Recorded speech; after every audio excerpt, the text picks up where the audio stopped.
Estamos aqui com a doutora Gabriela Garrido. Doutora, acompanhando aqui o julgamento, né, um caso desvendado pela DEAN aqui na cidade. Como é que a senhora vê esse julgamento aqui no Fórum João Mangabeira? Eu acho excelente, inclusive foi marcado até rápido, né? Doutora Janine, uma juíza extremamente competente. Na época, a DEAN cuidou junto com o Draco, doutor Wander, e com os investigadores da Furtos e Roubos. E todos trabalhando em conjunto, nós conseguimos elucidar o crime rápido e encontrar o corpo. E não encontro do corpo, nós tivemos ainda o auxílio da Polícia Militar, que tem uma cadela, que foi quem realmente encontrou o corpo. Doutora, várias testemunhas depondo aqui. A senhora vê algum fato novo da época ou foi aquilo mesmo que a DEAN conseguiu colher na época? Graças a Deus, tudo até agora, pelo menos, está tudo baseado na investigação. A gente conseguiu muitas provas periciais também, né? De sangue no carro dele. Eu solicitei exame para as unhas dela, porque ele estava arranhado, né? Fizemos, inclusive, exame de lesão corporal nele, para provar que aquelas lesões que ele tinha não eram compatíveis com a história que ele estava contando, mas sim com unhadas femininas. Então a gente procurou amarrar tudo direitinho, da forma mais técnica possível, e o resultado está aí. Ele está preso desde que cometeu o crime.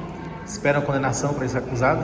Esperamos a condenação, inclusive porque mostra aos homens que o feminicídio e homicídios de mulheres não ficam impunes. Doutora, qual a diferença de homicídio de mulher para feminicídio? Qual é a diferença?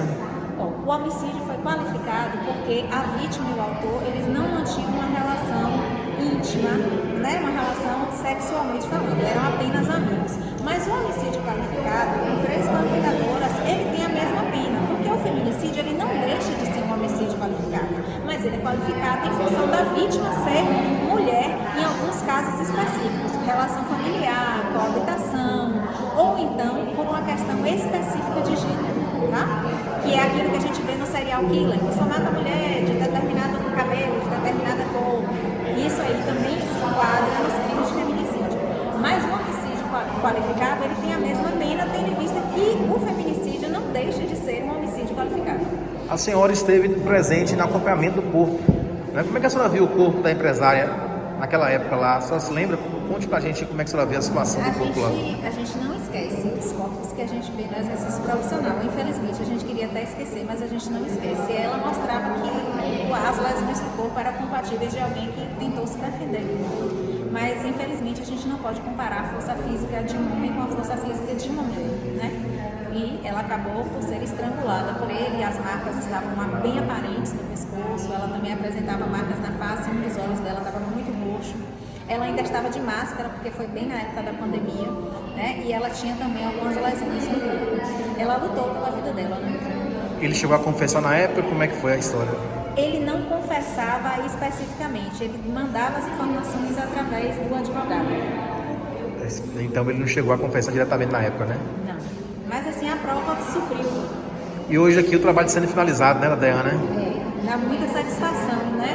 Ver que, embora uma situação tão triste, a família pelo menos está tendo a justiça sendo cumprida, entendeu?